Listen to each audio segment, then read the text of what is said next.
20 años antes de encabezar una revolución, un joven George Washington se vio envuelto en un tipo de guerra muy diferente. Sus órdenes eran obligar a los franceses a abandonar los bosques de Pensilvania. ¡Fuego! Pero los indios, la tercera fuerza de este conflicto, tenían sus propias motivaciones.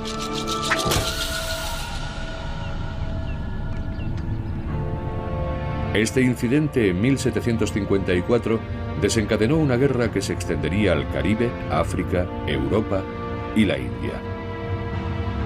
El resultado del conflicto determinaría cuál de los dos grandes imperios europeos iba a dominar Norteamérica.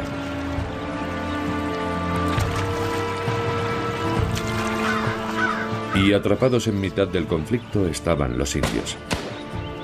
Los franceses reclaman la tierra que se extiende a un lado del río y los ingleses la que hay al otro lado.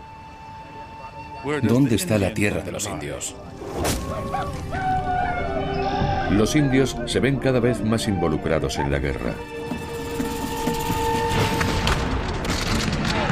En 1755, acompañando a una reducida fuerza francesa, derrotan al poderoso ejército británico y matan al general Edward Braddock.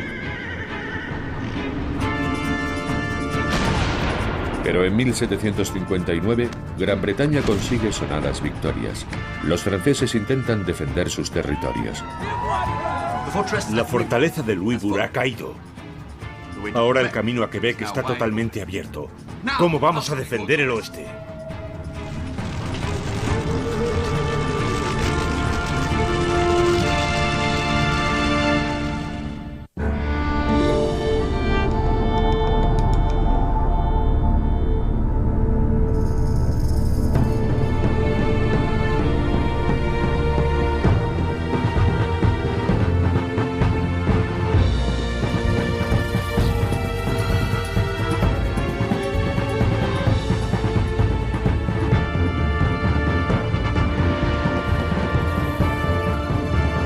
La guerra que creó los Estados Unidos.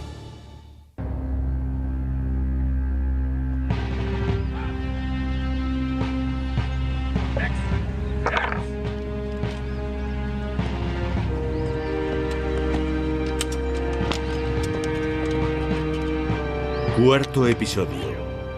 Consecuencias imprevistas.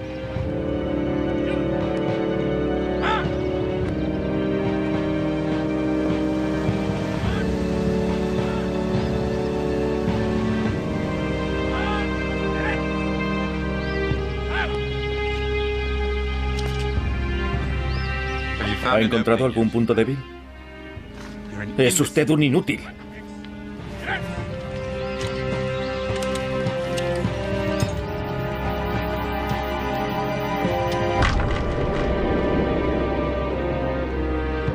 El teniente general James Wolfe, un hombre enfermizo pero muy ambicioso, arde en deseos de probar su valía en el campo de batalla. Durante 2 meses ha estado esperando el momento. Su ejército está acampado en la orilla opuesta, listo para tomar la ciudad de Quebec, cuando consiga forzar al marqués de Montcalm a presentar batalla. Pero el marqués no quiere enfrentarse a los británicos. Dejemos que Wolfe se entretenga donde está. Si le rechazamos, tal vez vaya a otro lugar donde pueda hacernos auténtico daño. Después de 3 meses de espera, Wolfe no ha conseguido aún tomar la ciudad. Si no ataca Quebec antes de que llegue el invierno, se verá obligado a levantar el asedio y perderá la oportunidad de obtener una victoria crucial en la guerra franco-india. Los británicos están decididos a expulsar de Canadá al ejército francés. Ahora controlan el río San Lorenzo, impidiendo alcanzar a los franceses el interior de Norteamérica. Pronto podrían controlar todo el subcontinente, pero primero tienen que conquistar la fortaleza de Quebec. Quebec parece inexpugnable. Situada en lo alto de un triángulo de tierra, 2 de sus lados están protegidos por abruptos acantilados.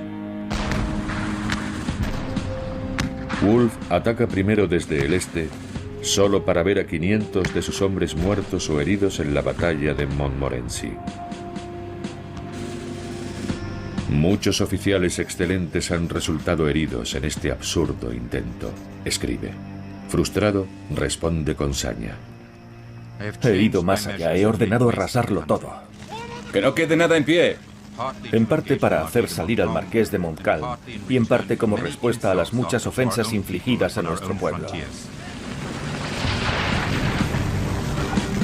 Wolfe ordena a sus casacas rojas que incendien los asentamientos que rodean Quebec.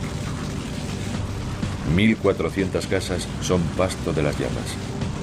Pero la capital de Nueva Francia no está dispuesta a rendirse.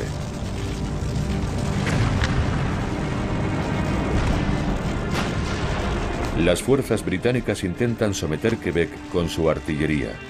Los incendios que devastan la ciudad dan lugar a algunos de los momentos más terribles de toda esta guerra. Pero para Luis XV, la lucha por Norteamérica no es más que una parte de una guerra global con Gran Bretaña. En lugar de refuerzos, envía ánimos a Montcalm y le escribe: «La corona confía plenamente en vuestro celo y en vuestro conocimiento. Vos sabéis qué es lo mejor que puede hacerse para salvar Canadá». Wolfe empieza a desesperarse. Ha caído víctima de la fiebre, como muchos de sus soldados. Al final del verano, un tercio de su ejército está incapacitado para entrar en combate. Los británicos llevan 6 semanas bombardeando la ciudad. Pero Montcalm sigue sin salir a luchar. Ha decidido sabiamente encerrarse en un reducto inaccesible. Cualquier ataque haría correr un río de sangre. Y todo ello para obtener un beneficio insignificante.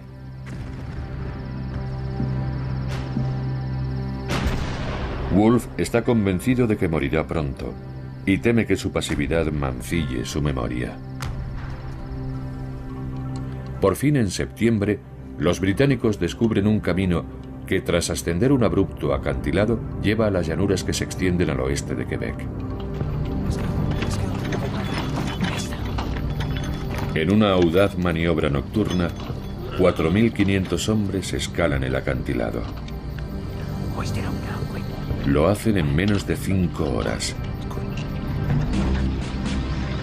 El factor sorpresa funciona. Al amanecer, los británicos forman en la llanura de Abraham, delante de las murallas de la ciudad. Wolfe emplea un tipo de formación innovador. Despliega a sus hombres en 2 filas, en vez de las 3 tradicionales, para cubrir los 800 metros de ancho que mide la llanura. Montcalm sabe que las tropas británicas son más disciplinadas que las suyas. Pero la línea enemiga le parece especialmente delgada y piensa que una columna de sus hombres podría romperla.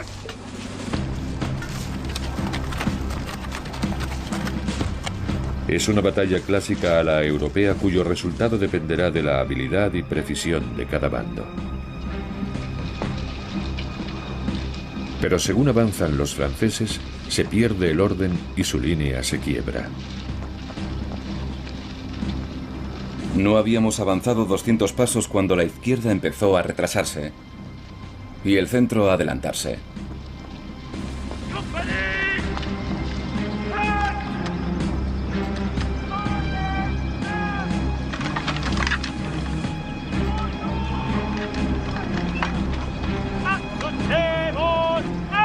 Los franceses empiezan a disparar antes de tener al enemigo al alcance de sus armas. Los británicos no se inmutan.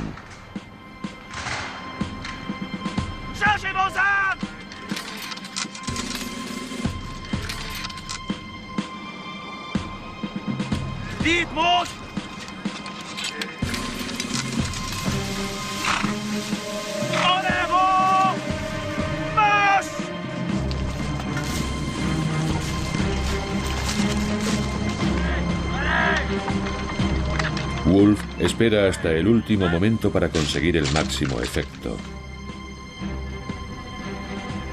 ¡Fuego!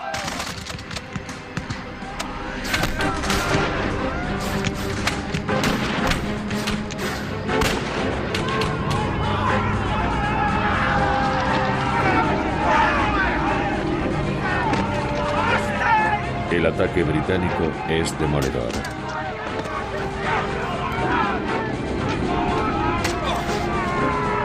Un marinero británico escribiría después que la batalla no duró más de 10 minutos.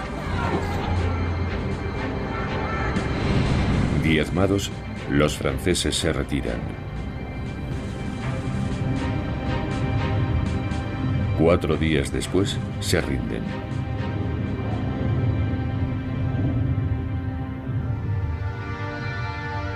Durante la batalla, Wolfe resulta herido en la muñeca y en el pecho. Cuando le preguntan si necesita un cirujano, responde: es inútil. Para mí todo ha acabado. Wolfe se convierte en un héroe para todo el Imperio Británico y su muerte será glorificada en numerosas pinturas idealizadas. Montcalm, por su parte, recibe un disparo en el abdomen. Las descripciones de su muerte son aún más imaginativas. De hecho, no murió en el campo de batalla, sino en la casa de un médico en la ciudad. La pintura refleja la impresión de que este fue el momento álgido y decisivo que marcó el final de la guerra. En realidad no lo fue en absoluto. La guerra franco-india se iba a prolongar todavía un año más. El auténtico punto de inflexión llegó cuando los indios hicieron inclinarse la balanza del poder. En 1759, los iroqueses tomaron la decisión de terminar con 50 años de neutralidad y se aliaron con los británicos.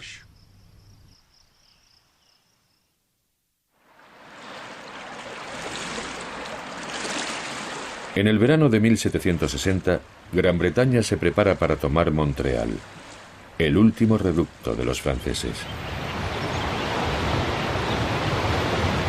El primer paso será superar los rápidos de aguas blancas del río San Lorenzo. El viaje se hará aún más peligroso cuando intenten atravesar los territorios controlados por los Mohawk canadienses, aliados de los franceses.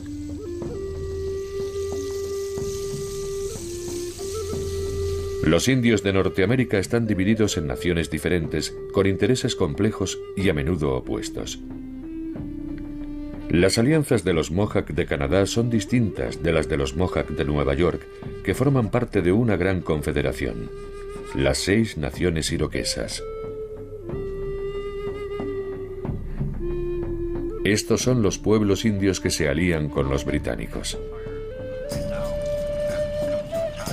Mientras estos descienden el río San Lorenzo, diplomáticos iroqueses van de poblado en poblado intentando convencer a los Mohawk canadienses de que se mantengan neutrales. La expedición tendrá éxito gracias a sus esfuerzos. Pero los iroqueses, los hombres más valiosos de esta expedición, acusan el desprecio y la desconfianza del comandante del ejército, el general Jeffrey Amherst. Amherst orquesta una impresionante campaña. 3 ejércitos británicos convergen sobre Montreal al mismo tiempo. La superioridad de sus fuerzas es abrumadora. El resultado es una rendición incruenta. El 8 de septiembre de 1760 termina la guerra franco-india. El caballero de Bougainville se presenta ante el general Amherst. General, vengo en nombre del gobernador general Vaudreuil con instrucciones de proponer un armisticio hasta que se pueda determinar si se ha firmado la paz en Europa. Dígale al gobernador general que he venido a tomar Canadá y que no pienso aceptar nada que no sea eso.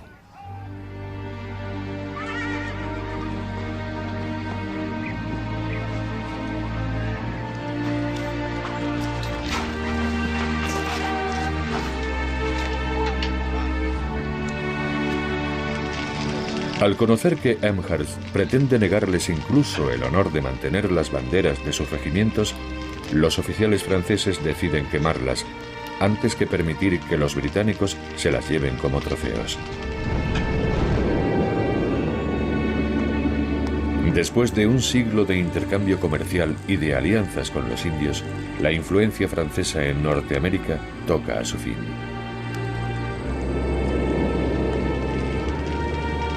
La guerra franco-india finalmente ha terminado. Voltaire escribiría en tono jocoso que al retirarse de Canadá, Francia solo ha perdido unas cuantas aranzadas de nieve. Por supuesto, habían perdido mucho más. Las posesiones de Gran Bretaña se convierten de repente en un imperio de más de 2 millones de kilómetros cuadrados. El potencial de estas tierras es incalculable. Pero los británicos descubrirán pronto que los frutos de la victoria imperial también traerán las semillas de la desintegración de un imperio.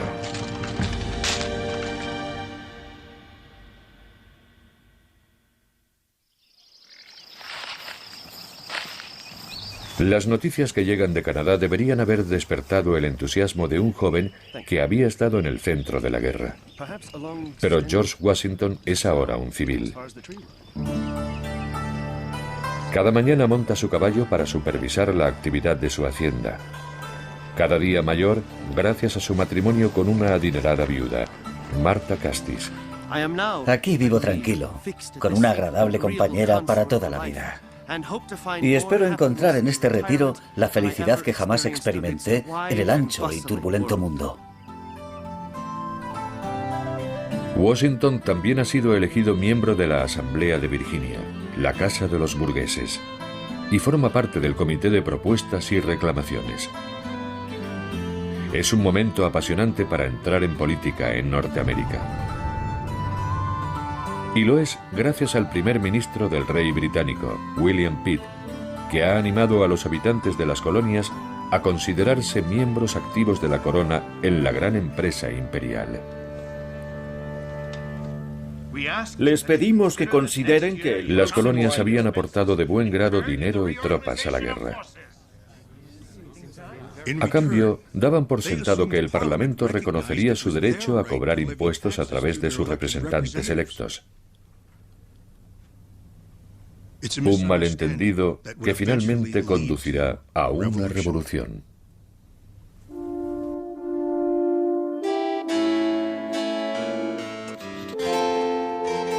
Tras su victoria en Montreal, el general Amherst queda encargado de mantener el orden en las colonias, además de recibir un título de caballero.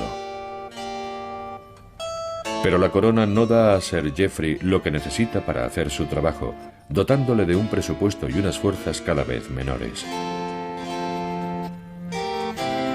Gran Bretaña ha retirado el grueso de sus tropas de Norteamérica.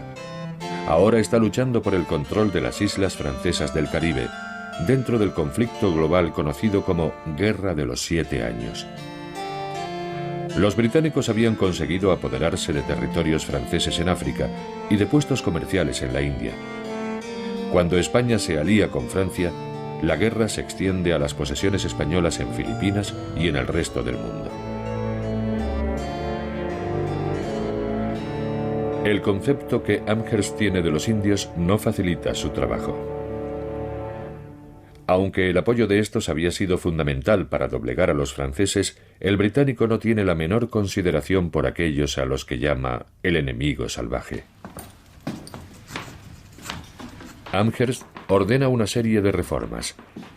Restringe el acceso de los indios a las municiones y, para ahorrar dinero al imperio, recorta drásticamente los regalos, una costumbre de larga tradición. Su objetivo es que los indios dejen de ser considerados como poderosos aliados de la corona y se conviertan en simples vasallos. Pero los indios no se ven a sí mismos como vasallos, y les preocupa que se construyan nuevos asentamientos en sus tierras. Una imponente fortaleza bautizada como Fort Pitt es levantada en la confluencia del Ohio, contraviniendo el Tratado de Easton, por el que Gran Bretaña se comprometía a no establecer nuevos asentamientos al oeste de las montañas de Allegheny. Cada vez se oye hablar más de guerra. William Johnson, superintendente de la corona para asuntos indios, sabe que una guerra con los indios es algo que Gran Bretaña no se puede permitir.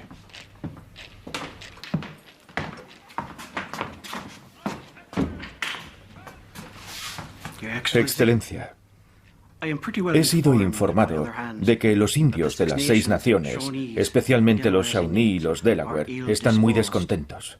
Exageraciones. Estoy seguro de que esta alarma no pasará de simples amenazas, como las que ya llevan un tiempo haciendo. Dicen que queremos hacerlos esclavos al establecer tantos puestos en sus tierras. Estoy convencido de que la única forma de tratar a esos salvajes es mantenerlos debidamente sometidos y castigar sin excepción a los transgresores. Buenos días, señor. Señoría.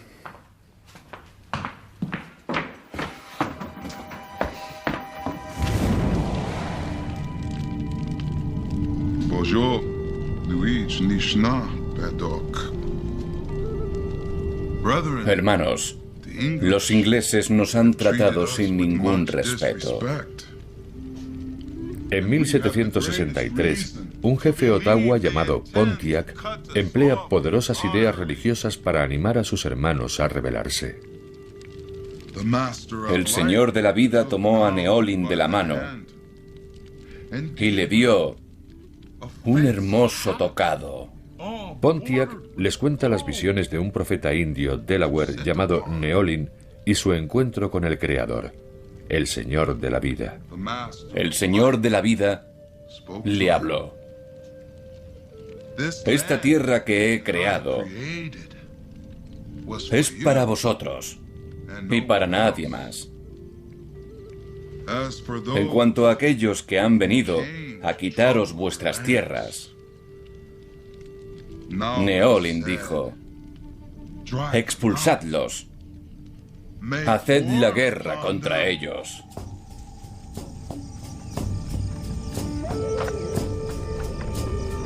Los cinturones de guerra difunden el mensaje de Pontiac.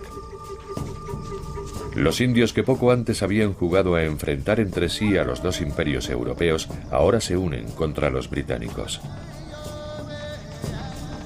Una nueva guerra va a comenzar.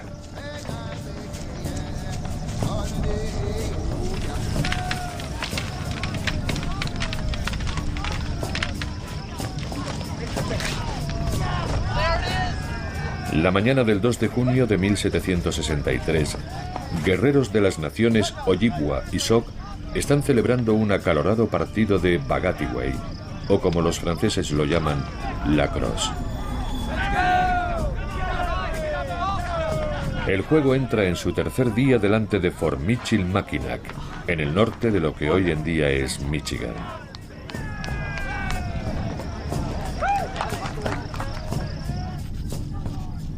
El partido queda reflejado en los escritos de uno de los primeros comerciantes ingleses que se aventura en estos territorios, Alexander Henry. Yo no había salido a ver el juego, que se celebraba a las puertas del fuerte. Dediqué mi tiempo a escribir cartas.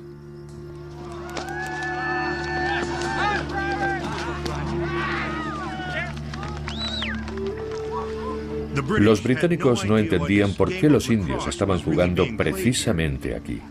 Ni siquiera eran conscientes de que las reformas de Amherst habían ofendido a los pueblos nativos. Y tampoco les había llegado una importante noticia. Nadie, salvo los indios, sabía que un mes antes Pontiac había inspirado un ataque indio a Fort Detroit. Haced la guerra contra ellos. Era un aviso de lo que se avecinaba. Y ahora le había llegado el turno a Michilimackinac.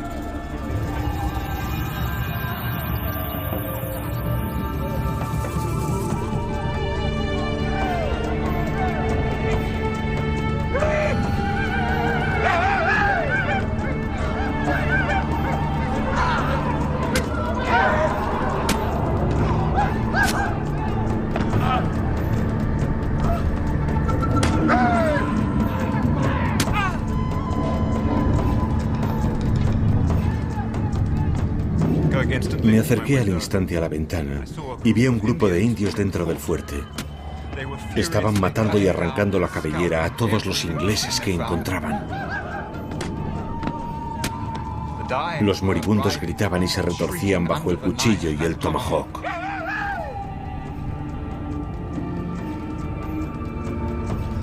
Yo estaba temblando por el horror y por el miedo. Y vi a muchos de los habitantes franco-canadienses mirando con toda calma.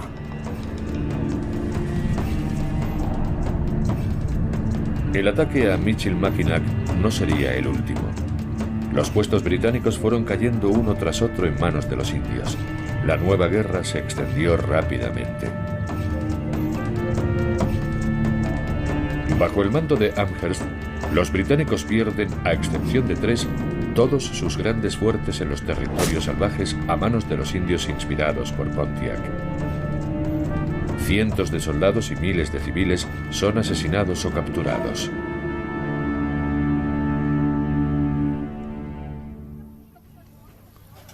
Hoy es un día histórico. Caballeros, un brindis. ¡Salud!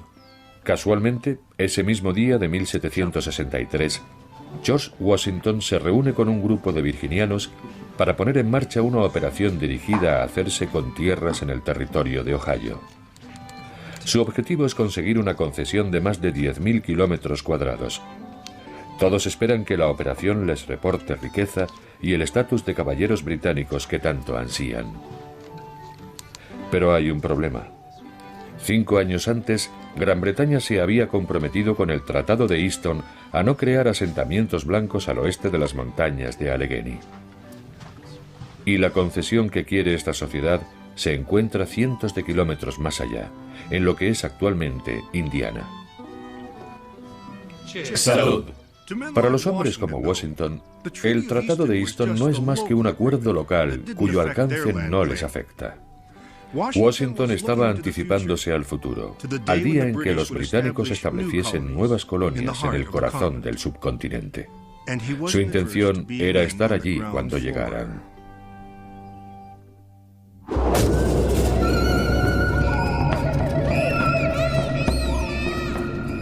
La guerra de Pontiac sigue adelante y Gran Bretaña pierde el control de la frontera. Como le ocurriera a la familia de Mary Jemison en la guerra franco-india, de nuevo muchos colonos caen prisioneros de los indios. Tras la captura de Mary en Pensilvania, su familia fue asesinada. Recuerdo las palabras de mi madre. Mi querida y pequeña Mary, creo, hija mía, que a ti te perdonarán la vida, pero a nosotros nos van a matar en este desolado lugar. Ten cuidado y no olvides la lengua inglesa.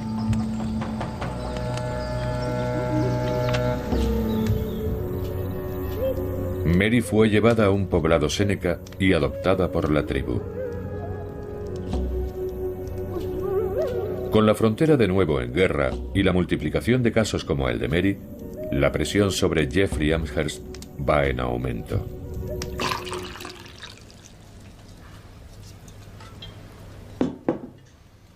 Amherst anda escaso de fondos y también de hombres, y no está recibiendo mucha ayuda de las legislaturas coloniales.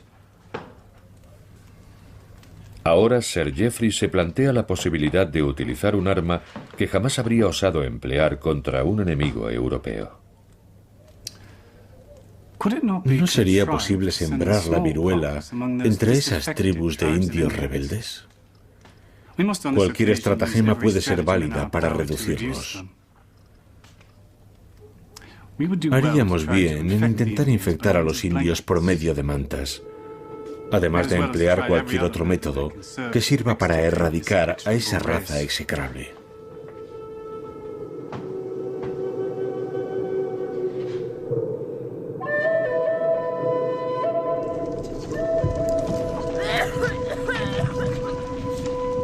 La viruela ya había hecho estragos entre los indios. Las órdenes de Amherst no cambiaron mucho las cosas.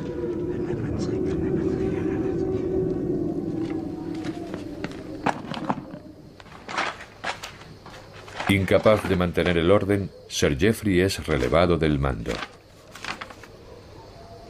El 17 de noviembre de 1763 regresa a Inglaterra a bordo de un barco llamado La Comadreja.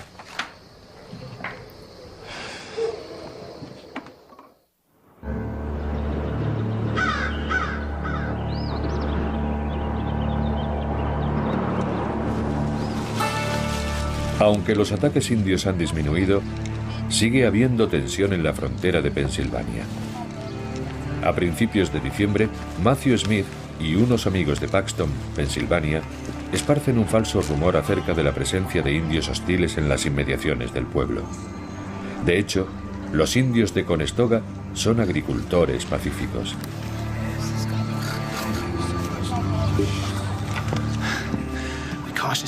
Nos acercamos sigilosamente para poder verlos. Son indios armados. Son forasteros. Y hay docenas de ellos. El 14 de diciembre, 50 hombres armados caen sobre Conestoga. Lejos de haber docenas, solo encuentran a 6 indios en el campamento.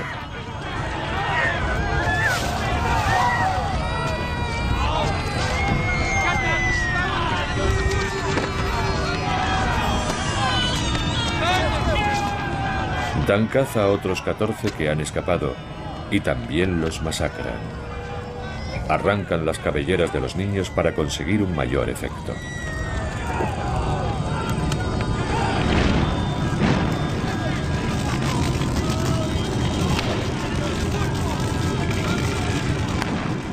Los chicos de Paxton hacen correr la voz de que tienen la intención de matar a todos los indios de Pensilvania.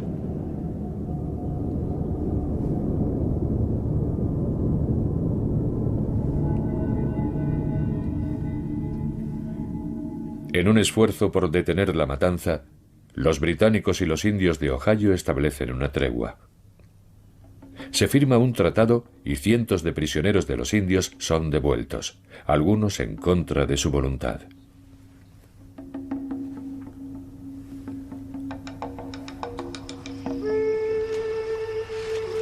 Muchos, como Mary Jemison, han adoptado el modo de vida de los indios. Ya había estado con los indios 4 veranos y 4 inviernos. Seninji y yo nos habíamos casado de acuerdo a la costumbre india. Mi ansiedad por ser puesta en libertad había desaparecido. Para fomentar el regreso de cautivos, el rey de Inglaterra ofrece recompensas. Un colono holandés ve en Mary la posibilidad de ganar algún dinero. ¡Ven aquí! Eché a correr lo más deprisa que pude y volví al poblado. Los jefes ordenaron que no se permitiera a nadie llevarme sin mi consentimiento y dijeron que si mi decisión era quedarme, se me debía permitir vivir entre ellos sin que nadie me molestara. Mary Jemison permaneció entre los indios Seneca el resto de su vida.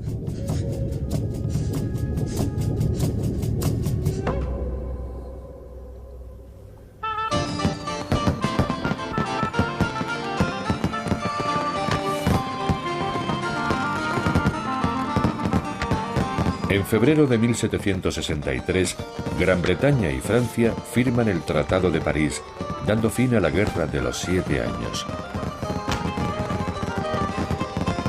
El rey Jorge III gobierna más territorio en todo el planeta del que llegó a tener nunca el Imperio Romano. Pero ahora, sus posesiones en Norteamérica son tan extensas que la corona necesita encontrar otra forma de administrarlas. El rey publica la Proclamación Real de 1763, que, entre otras disposiciones, establece un nuevo límite. La proclamación va más lejos que el Tratado de Easton y establece que todos los territorios que se extienden al oeste de los Apalaches, el corazón del subcontinente, quedan reservados para los indios. Sin embargo, en las tierras salvajes se están estableciendo más colonos que nunca. En la década de 1760, el territorio de Ohio recibe una nueva oleada de emigrantes de Gran Bretaña y otras partes de Europa. Estos se abren paso hacia el interior de Norteamérica, a menudo marcando con sus iniciales los límites de las tierras que reivindican como suyas. Las cartas de amigos y parientes que sirvieron en las fuerzas británicas durante la Guerra Franco-India animan a los inmigrantes.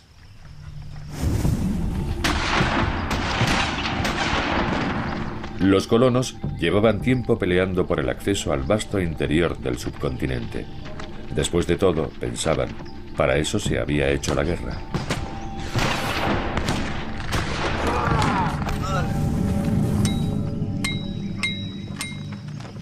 Y ahora el rey declaraba que las tierras en las que se estaban asentando eran intocables y que estaban reservadas para los indios. Hay además otra fuente de tensión: el dinero. La guerra ha duplicado la deuda nacional británica y los contribuyentes han soportado la carga demasiado tiempo. Ahora el Parlamento espera que las colonias americanas paguen su parte.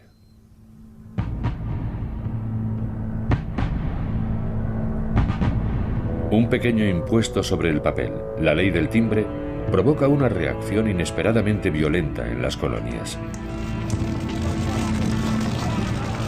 Las revueltas estallan. Se queman muñecos que representan a recaudadores de impuestos y a estos se les obliga a dejar sus trabajos. El impuesto es ampliamente ignorado. ¿Por qué se produce una reacción tan incendiaria? Las raíces de la frustración colonial se encuentran en la Guerra Franco-India. Ya en 1755 el general Braddock había encontrado en los colonos una obstinada resistencia a participar en los gastos de la guerra. No irán a decirme que no pueden hacer que esas insignificantes asambleas cumplan la voluntad del rey. Las relaciones cambian cuando William Pitt se convierte en primer ministro del rey y empieza a tratar a las colonias con respeto. Cartas, señores, de Londres. Las administraciones coloniales contribuyen de buen grado al esfuerzo bélico al escuchar que serán considerados miembros de pleno derecho del imperio, con los mismos derechos que los británicos. Pero ahora el Parlamento establece este nuevo impuesto sin su consentimiento. Los habitantes de las colonias se sienten traicionados.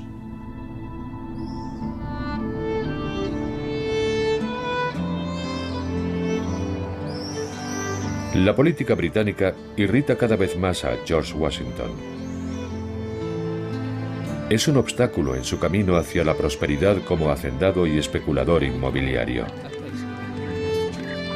En el otoño de 1770, Washington visita a su explorador, que ha seleccionado varios terrenos de interés en el territorio de Ohio. El viaje le lleva de vuelta a los lugares donde años atrás peleó por el Imperio Británico.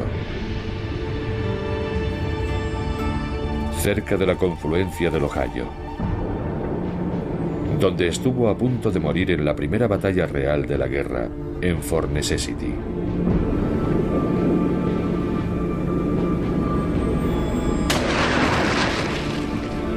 Como recompensa por los servicios prestados en la guerra franco-india, se prometieron tierras a los soldados coloniales.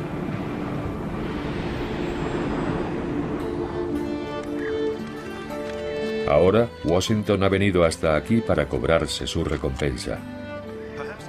Pero, dado que la Proclamación Real de 1763 reserva el oeste para los indios, sabe que no puede tomar posesión de estas tierras, todavía.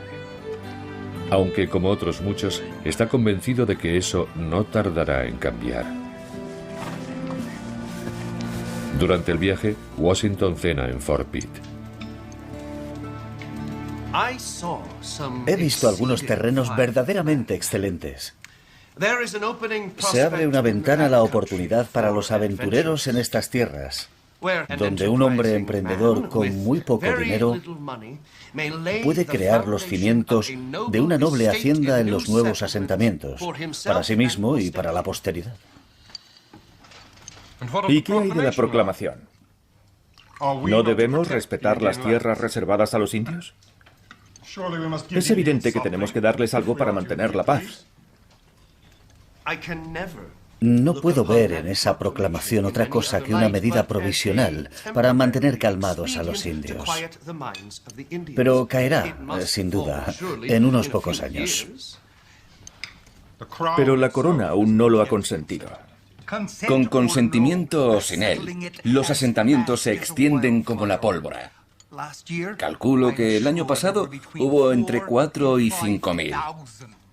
Y este año igual. Los caminos siguen atestados de carretas que se dirigen al Ohio.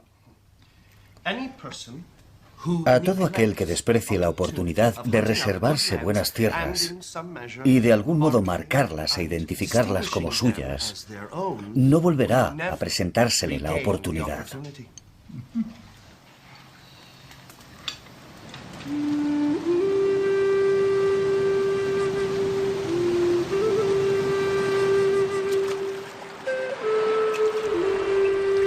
Han pasado 20 años desde que Washington fuera enviado por primera vez a este territorio con la misión de reclamarlo para el Imperio Británico.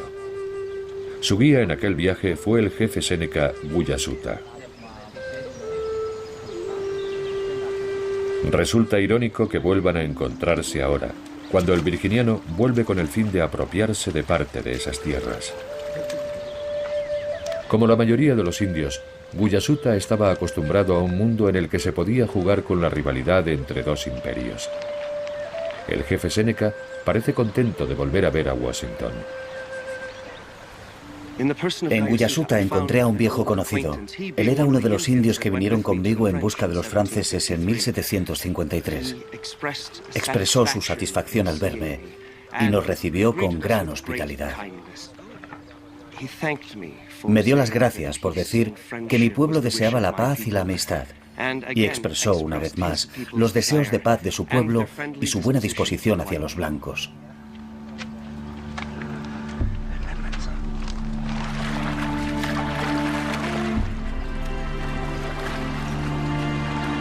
A pesar de su cordialidad, Guyasuta sabe que Washington no ha venido a hacerle una visita de cortesía, sino a adquirir tierras. La política británica es lo único que contiene a Washington y lo que indigna a casi todos los habitantes de las colonias.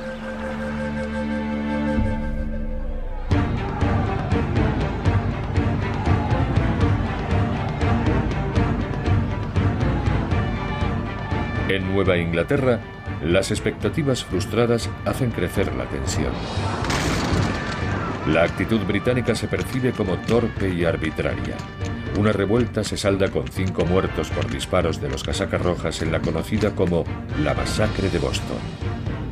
Gran Bretaña es acusada de pisotear los derechos de las asambleas coloniales y los radicales reivindican cada vez con más insistencia el derecho de autogobierno. En diciembre de 1773, la situación empeora a causa de un nuevo impuesto, esta vez sobre el té. La reacción británica al Tea Party de Boston es tajante. Las tropas de la corona toman las calles y se reescribe el fuero de la colonia.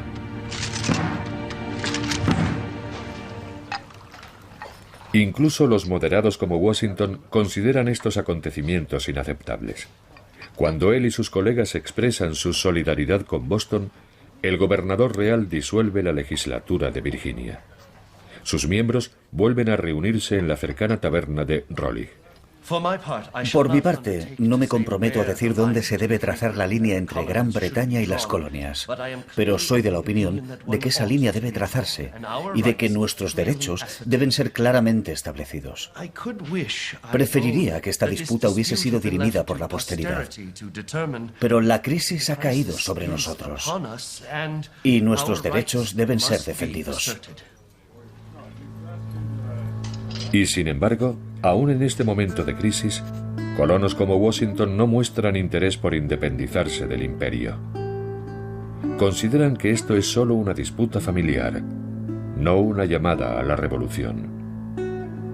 Este retrato muestra a Washington con un gorjal, distintivo de los oficiales británicos, y representa su fidelidad a la corona.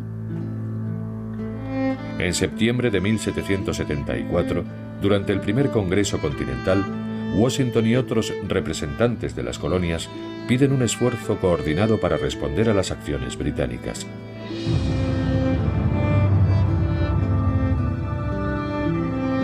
Las relaciones con Gran Bretaña siguen deteriorándose y Washington se ve cada vez más involucrado en el conflicto. Un gran número de admiradores llega a Mount Vernon buscando su consejo político y militar. Los norteamericanos se preparan para defender lo que consideran sus derechos, por la fuerza de las armas si es necesario.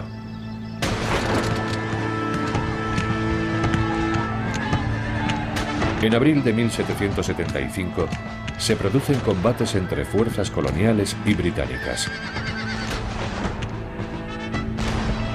Esto ya no es un problema familiar, una simple disputa entre miembros leales del imperio. Y una vez que ha corrido la primera sangre, no habrá marcha atrás.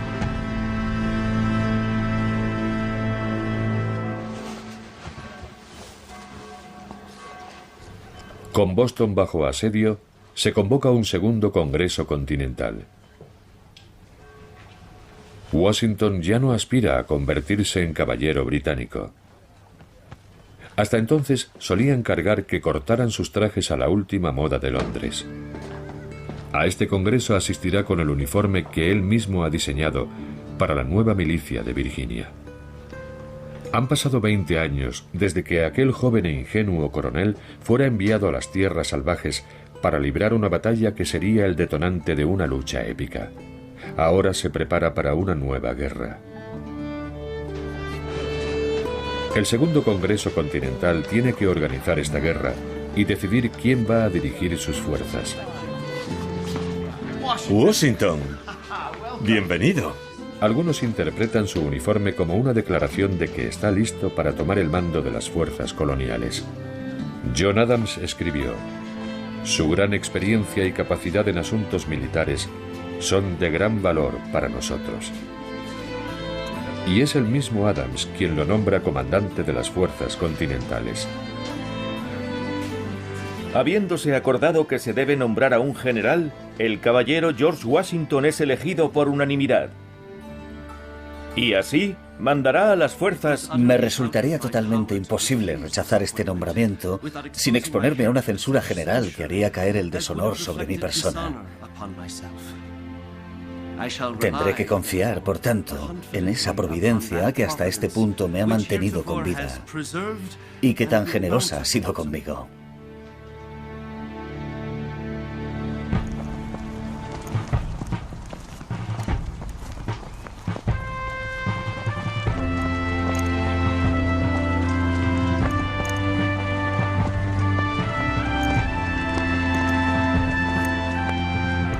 Un año después, Washington prepara para la batalla unas variopintas tropas continentales.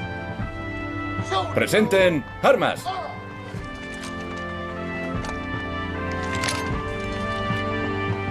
Han pasado casi 21 años desde el día en que fue testigo de la aplastante derrota del general Braddock en la primera gran batalla de la Guerra Franco-India. No he dejado pasar ningún aniversario del día 9 de este mes sin recordar y dar gracias por haber salido con vida de las orillas del Monongahela.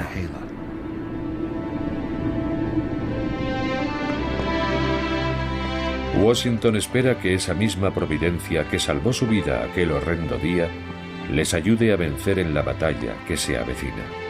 ¡Armas al hombro! ¡Ar! Como él, muchos de estos soldados son veteranos de otra guerra. Una guerra en la que habían luchado con fervor por la causa de su imperio, nunca en su contra. Qué inesperado y qué irónico. Gran Bretaña ganó la batalla por hacerse con Norteamérica, pero al hacerlo, desató pasiones que conducirían a su pérdida. Señores, esta es una declaración de los representantes de los Estados Unidos de América y del Congreso General reunido. Cuando en el curso de los acontecimientos humanos se hace necesario para un pueblo disolver los lazos políticos, La historia del actual rey de la Gran Bretaña es una historia de repetidos agravios y usurpaciones, encaminados directamente, irritando a los habitantes de las fronteras, los indios bárbaros y feroces, cuyo método de hacer la guerra es la destrucción indiscriminada. Y que toda vinculación política entre ellas y el Estado de la Gran Bretaña queda y debe quedar totalmente disuelta. ¡Hip, hip! ¡Hurra! ¡Hip, hip! ¡Hurra! ¡Hip, hip! ¡Hurra!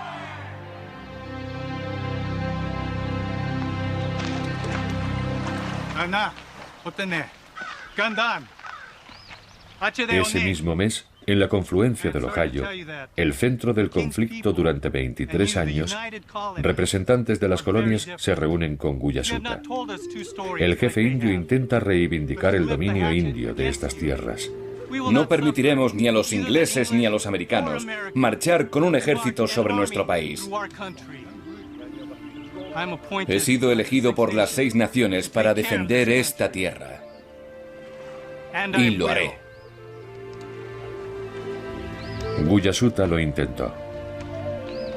Pero para mantener la independencia de su pueblo, necesitaba un poderoso aliado. Los franceses ya no volverían, y los británicos les habían abandonado a su suerte.